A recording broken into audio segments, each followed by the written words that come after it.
जी बिस्मिल्लाहिर्रहमानिर्रहीम। अब से थोड़ी देर पहले आपने मरियम सफदर का एक ट्वीट देखा जिसमें बदकिस्मती से एक सजा याफ्ता मुजरमा जो खुद से लंदन तो क्या पाकिस्तान में भी कोई प्रॉपर्टी नहीं, ये वही मुजरमा है जिन्होंने जाली सेल डीड बनाई, उसमें कैलबरी फॉन्ट यूज किया जब वो मौजूद नहीं था और आला अदालत ने भी उस पर अपनी रिकमेंडेशन दी और उसके बाद एहतसाब अदालत से ये सजा याफ्ता मुजरमा है। और आज उस सजा याफ्ता मुजरमा ने मुल्क की आला तरीन अदालत को ये डिक्टेट करने की कोशिश की, बताने की कोशिश की कि उन्होंने जो वो एक पिटिशन सुन रहे हैं सेनेट के इलेक्शन के ऊपर, उसमें उन्होंने फैसला कैसे करना है। मोहतरमा फरमा रही हैं कि अगर आप फैसला इस तरह का करेंगे तो हम आपके बारे में ये राय रखेंगे कि आप इन्फ्लुएंस हो गए हैं, आप किसी की तरफदारी कर रहे हैं, आप किसी को फेवर देने की कोशिश कर रहे हैं। तो मोहतरमा को ये बात समझ आनी चाहिए कि मुल्क की जो आला तरीन अदालत है उसे ना कोई डिक्टेट कर सकता और ना फैसला आने से पहले बता सकता है कि आपने वो फैसले कैसे करने हैं। लेकिन मोहतरमा का कसूर नहीं है, ये जिस बाप की बेटी हैं उन्होंने, आपको याद है कि जस्टिस सज्जाद अली शाह साहब के साथ क्या किया था।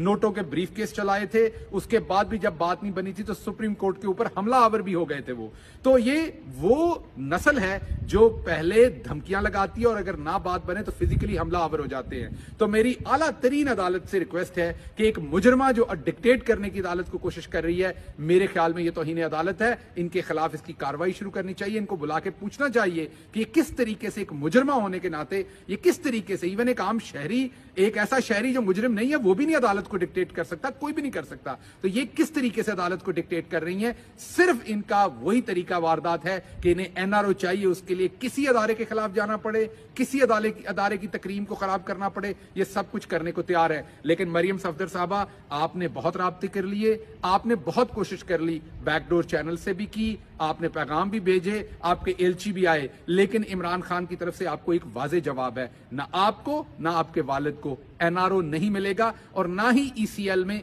आपका नाम निकालने का कोई रिलीफ मिलेगा। रही बात आपकी, आपने चंद दिन पहले कहा कि इनसे एक मरियम नवाज नहीं संभाली जाती, नवाज शरीफ आ गया तो क्या होगा। नवाज शरीफ साहब बहुत अच्छी तरह से संभाले हुए थे, इसीलिए यहां से वो भागे हैं और ऐसा भागे हैं कि बाद में मुड़ के नहीं देख रहे। तो अगर वो दोबारा